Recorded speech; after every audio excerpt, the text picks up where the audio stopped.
वो उत्तर प्रदेश की सरकार में है। उन्होंने किसानों को पहला फुसला करके किस तरीके से रातों रात उनके खातों में पैसा ट्रांसफर करके सम्मान निधि या तमाम तरीके से अन्य योजना दे करके वोट प्राप्त किया। आज वो बुलडोजर के रूप में फेमस हो जाए या किसी रूप में फेमस हो जाए, लेकिन उत्तर प्रदेश का हित नहीं कर पा रहे हैं। चिंता की बात है। मैं तो चाहूँगा कि जिस तरीके से उनका नाम देश में बुलडोजर के रूप में प्रचारित हो रहा है, वही पोजीशन उत्तर प्रदेश की फसलों में है। गंगा को विषैला किया जा रहा है। जैविक खेती के नाम पर रासायनिक खेती हो रही है और नमामि गंगे के नाम पर करोड़ों रुपए का गबन हो रहा है। तो न तो जीरो टॉलरेंस की कोई नीति काम कर रही है सरकार की। सरकार को सोचना चाहिए। मैं राष्ट्र हित के लिए उपवास पर बैठा हूँ। सरकार इस पर चिंतन करे, मनन करे। आखिर लोग जो आ रहे हैं उनकी पीड़ा को सुने कि दिल्ली क्यों आ रहे हैं। मैं सरोज दीक्षित, राष्ट्रीय अध्यक्ष भारतीय कृषक दल। भारतीय कृषक दल आज दिल्ली के जंतर मंतर पर है। अपनी नैतिक जिम्मेदारी को मानते हुए उपवास पर है। पूरे देश में इस समय जिस तरीके से आम जन में रोष व्याप्त है, उसको लेकर के विभिन्न मुद्दों के साथ मैं आज जंतर मंतर पर आया हूँ। उत्तर प्रदेश मेरा गृह प्रदेश है और उत्तर प्रदेश की विभिन्न समस्याओं और देश की समस्याओं को लेकर के अभी मैं महामहिम राष्ट्रपति और प्रधानमंत्री महोदय को ज्ञापन दूंगा। माननीय प्रधानमंत्री ने अभी हाल ही में 2022 चुनाव के दौरान उत्तर प्रदेश में एक बड़ी समस्या छुट्टा जानवरों को लेकर के ये कहा था कि जैसे ही मेरी सरकार बनी और मैं इन गाय की समस्याओं को अच्छे से गौशाला और पशु आश्रय स्थल में इनको रखूं, लेकिन ऐसा नहीं हो पाया। हमारी गौ माता कटीले तारों से कट रही हैं, बैल सड़क पर घूम रहे हैं, किसान परेशान है। खेत रात के 12 बजे 2 बजे रात में खेत की फसल रखा रहा है। आए दिन दुर्घटनाएं हो रही हैं। इन तमाम चीजों को लेकर के मैं प्रधानमंत्री को उनके वायदे को याद दिलाने आया। एक अति महत्वपूर्ण योजना प्रधानमंत्री जी की थी कि नमामि गंगे, माँ गंगा निर्मल हो, यमुना मैया निर्मल हो,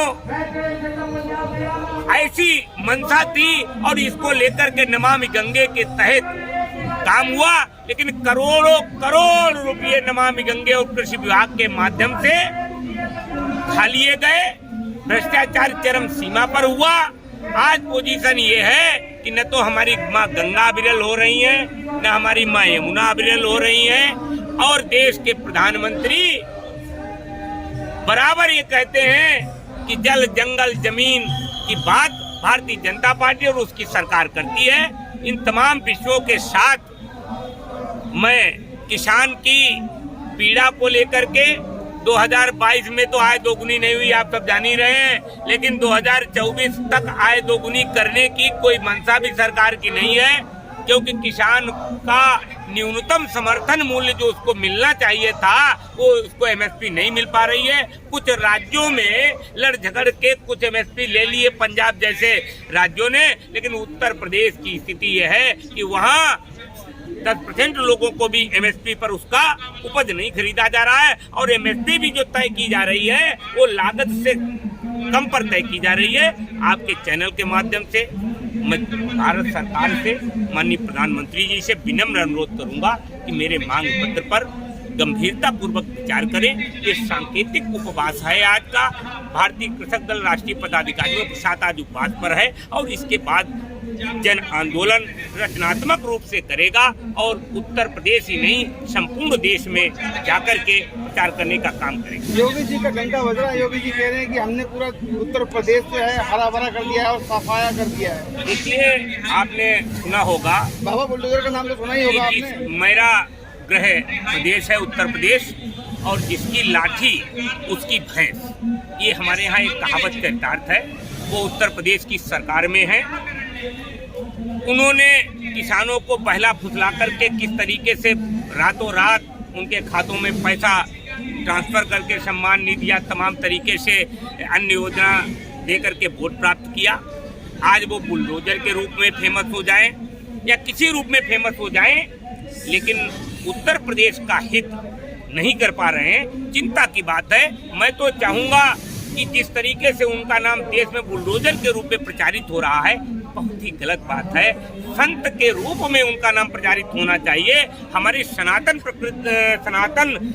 रूप में हम लोग संत को महत्व देते हैं, बुलडोजर के रूप में उनकी छवि खराब हो रही है। उनको चिंतन करना चाहिए। उत्तर प्रदेश के मुख्यमंत्री इकलौते ऐसे मुख्यमंत्री हैं जिन्होंने पूरे दंगाइयों को सफाया किया है। सर, आप आलोचना कर रहे हैं। ये आप दिल्ली में बैठ करके सोच सकते हैं ना, उत्तर प्रदेश में जाकर के जनता जानती है, नहीं तो वरना दोबारा जीत कैसे हो जाती है उनकी। यही चिंता का विषय। अरे मैं बार बार बता तो रहा हूँ, मेरी बात को आप समझ नहीं रहे। जीत का कारण मैं बता रहा हूँ, जीत क्या है। चिंतन करिए, पूरा विपक्ष भी चिंतन करेगा।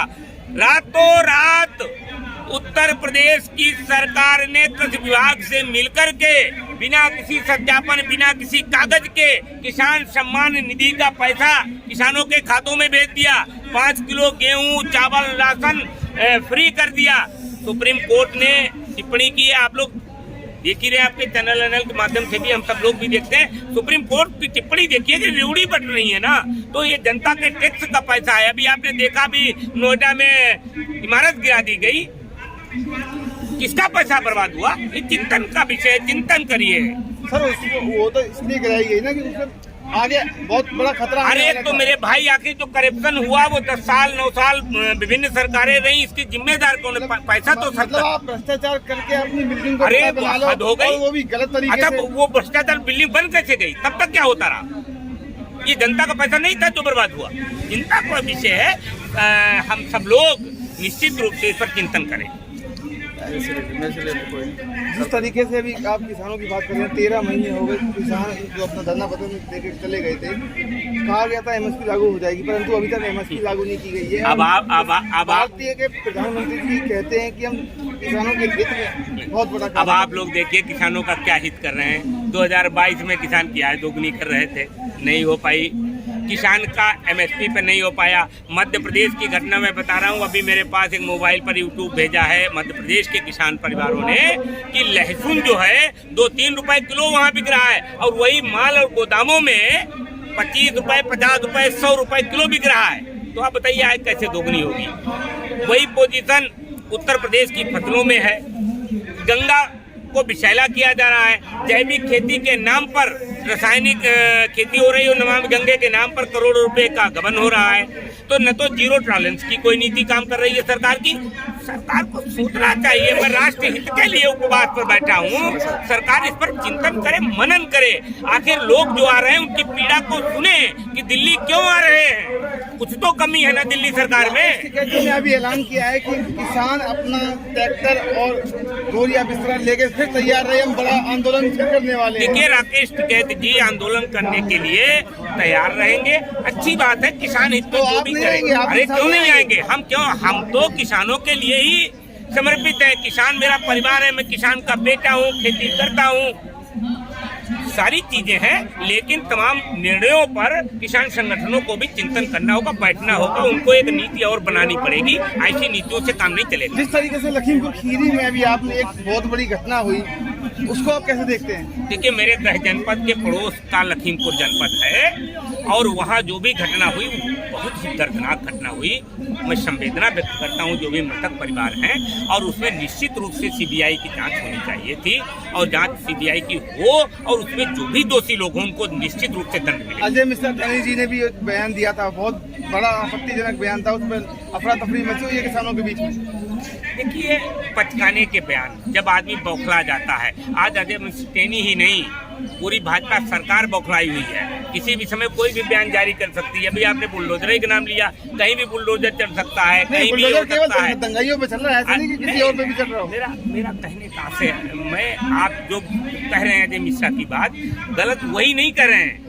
पूरी समूची सरकार इस समय जान रही है कि 2024 में नहीं आ पा रहे हैं, तो ऐसे क्या बात कर रहे हैं आप, दावा ठोक रहे हैं प्रधानमंत्री जी। 100% आप तो जंतर मंतर पर देखते हैं, हम लोग अब जाकर के क्षेत्र में देखते हैं कि झूठ एक बार चलेगा, 2 बार चलेगा, हमेशा झूठ नहीं चलेगा। भाजपा सरकार अगर गलत कर रही होती तो तमाम राज्यों में देखिए आप उनका सरकार कैसे बन जाती है। आपने तमाम राज्यों को तो देखा ना, महाराष्ट्र की स्थिति आपने देखी, पूरी शिवसेना ने तोड़ दी। अन्य प्रांतों में आप देख रहे हैं, आप हरियाणा में दिल्ली से सटा हुआ हरियाणा है, आपने देख लिया कैसे सरकार बनी। गोवा को आप देख लीजिए, अन्य प्रांतों को आप देख लीजिए, मध्य प्रदेश को देख लीजिए, ये सब चीजें बड़ी है। देखिए मैंने अभी एक शब्द कहा, जिसकी लाठी उसकी भैंस, वो सरकार में है, एक तरफ ईडी चलती है, एक तरफ सीबीआई चलती है। मैं तो बैठा हूँ, मैं तो खुला विरोध करता हूँ ना ईडी सीबीआई जो भी एजेंसी लगाई है, क्योंकि मैं किसान का बेटा हूँ। मैं बेधड़क होकर के कहता हूँ, हम लोगों ने राष्ट्र के लिए काम किया है। अगर किसी ने कोई सबसे ज्यादा उन्नति इस देश में स्वतंत्र भारत में की है तो वो किसान है। जब गेहूं बाहर से आता था खाने के लिए तो किसान ने कड़ी मेहनत करके इतना पैदा किया। आज गेहूं हम लोग बाहर को बेचते हैं, लेकिन किसान की कोई सुनने वाला नहीं है।